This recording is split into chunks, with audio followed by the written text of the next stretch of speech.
Parole d'expert, le podcast du groupe coopératif Euralis qui répond à vos questions sur l'agriculture et l'alimentation.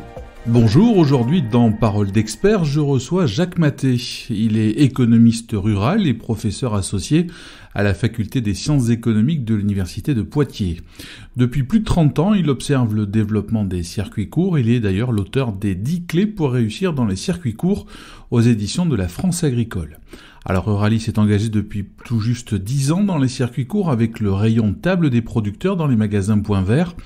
Plus de 500 agriculteurs vendent une partie de leur production dans les points verts. Alors première question, Jacques Maté, peut-on définir ce que l'on entend par circuit court ? Dans une exploitation conventionnelle, la partie commercialisation des produits est à 95% assurée par un autre opérateur que l'agriculteur. Donc cette fonction commerciale, c'est quelque chose qui existe peu dans l'agriculture conventionnelle, de même que la fonction de transformation. Donc c'est vraiment ces deux éléments. Quand on est en circuit court, non seulement il faut assurer la production, bien évidemment, mais il y a deux autres fonctions qu'il faut rajouter, la partie transformation du produit, et puis que je vais appeler logistique aussi, et puis toute la fonction commerciale qui est donc la relation avec le client et l'acte de vente. Donc ça, c'est quand même très, très différent. Et c'est ces deux fonctions-là qu'il faut réussir pour réussir un projet de circuit court.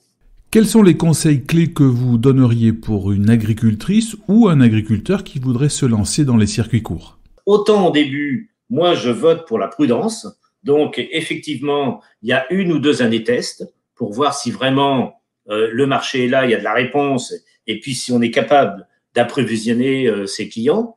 Mais une fois qu'on a bien testé, il faut pouvoir arriver à des niveaux de chiffre d'affaires. Et moi, j'ai situé le niveau de chiffre d'affaires, je dirais, qui utilise une unité de main-d'œuvre, une UTH sur une ferme, c'est à peu près 70 000 euros. Ça veut dire que quand je fais des salades, il faut vendre pour 70 000 euros de salade, quoi. Mais le frein là-dedans, c'est très souvent le deuxième facteur de clé de réussite, c'est l'organisation du travail. Dans la mesure où on a 3 métiers différents, les temps de travaux, l'astreinte de travail est absolument gigantesque. Donc l'organisation, pour ne pas étouffer, c'est, je dirais, le deuxième facteur clé de réussite. Et puis, il y a le troisième. À partir du moment où je vends mes produits, c'est moi qui pilote l'acte de vente. Et donc, c'est moi, producteur, qui fixe le prix. Et fixer le prix d'un produit fermier, d'un produit en circuit court, c'est intégrer à l'intérieur du prix des éléments qu'on avait appelés un peu des valeurs immatérielles. Ça vaut combien le sourire de la fromagère sur le marché ? Et ça vaut de l'argent. Eh bien, ça, je dois le mettre dans le prix. Dans les agriculteurs que j'ai observés qui réussissent bien, c'est-à-dire économiquement, qui dégagent des revenus très confortables, et il y en a, très souvent, ils n'ont pas d'état d'âme sur le prix. On parle beaucoup des circuits courts en France, mais y a-t-il le même intérêt dans d'autres pays ? Est-ce un phénomène mondial ? Je dirais oui, mondialisé est certainement le bon mot parce que j'ai travaillé dernièrement avec des étudiants chinois dont le projet était l'accompagnement de fermes en vente directe à côté de Shanghai. Le pays qui représente le mieux le sujet, c'est certainement l'Italie. L'Italie parce que d'abord son système de distribution alimentaire était peu concentré, il n'y avait pas les grandes surfaces et donc en fait l'épicerie était encore le lieu où on allait s'approvisionner et on s'approvisionnait à partir de tomates qui venaient souvent de la petite région. Moi je dis les Italiens c'est un peu les Gucci du circuit court, quoi. La présentation des produits, l'accueil qu'il y a dans les fermes. Je suis allé souvent en Toscane, c'est absolument extraordinaire. Alors, je conseille souvent à des groupes d'agriculteurs en disant écoutez, l'Italie, c'est pas très loin, allez faire un petit tour pour aller voir les marchés comme ils sont à Florence, par exemple. En termes de look, de présentation des produits, c'est absolument admirable.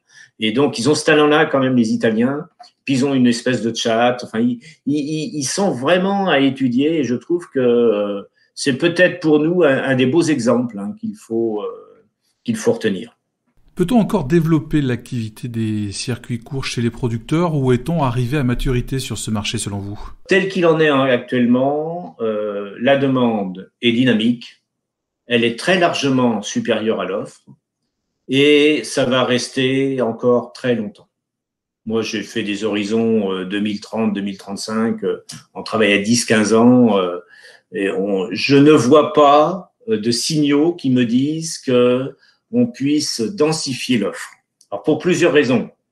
D'abord, c'est que ce que j'ai décrit, c'est quand même si c'est alléchant de l'extérieur, le niveau de contrainte, le niveau de pression du travail est phénoménal. Donc ça va quand même user les troupes. En ce moment, on considère à peu près les circuits courts représentent 6 à 7% de notre consommation alimentaire. Si ça double, c'est-à-dire 15%, ça sera déjà phénoménal. Si ça va à 20%, ce sera peut-être le maximum. Ça veut dire qu'il y aura 80% encore de notre système alimentaire qui sera apporté par le modèle classique que l'on a, c'est-à-dire de la restauration de différents niveaux et puis les grands commerces traditionnels alimentaires, en fait. On n'aura pas une explosion de l'offre et donc il y a de la place pour tout le monde. J'ai vu des centaines de producteurs en circuit court depuis 15-20 ans. J'ai pas de mes souvenirs d'avoir entendu quelqu'un avoir une critique sur son métier. Je n'ai vu que des gens satisfaits. Et pourtant, ils en arrachent. Donc ça, c'est quand même extrêmement positif. C'est-à-dire qu'il y a presque un espèce d'élément qui porte les producteurs, un élément supérieur, je dirais, au fait. Et il y a une fierté de faire ce qu'ils font. Je pense que le fait qu'ils aillent au bout de la démarche leur donne un niveau de satisfaction qui dépasse tous les niveaux d'astreinte et de contraintes que j'ai décrits dans le métier. Et ça, moi, je trouve ça assez extraordinaire. J'ai rarement entendu des gens se plaindre et jamais. J'ai pas de... Donc, je pense qu'il faut retenir ça. Peut-être que pour vivre heureux, il faut faire des circuits courts. Merci Jacques Mathé. Je rappelle le titre de votre livre, Les 10 clés pour réussir dans les circuits courts aux éditions de la France agricole. Merci de votre fidélité. Vous pouvez nous réécouter ou écouter d'autres épisodes sur toutes les bonnes plateformes de podcast, notamment Spotify, Apple Podcast et Google Podcast.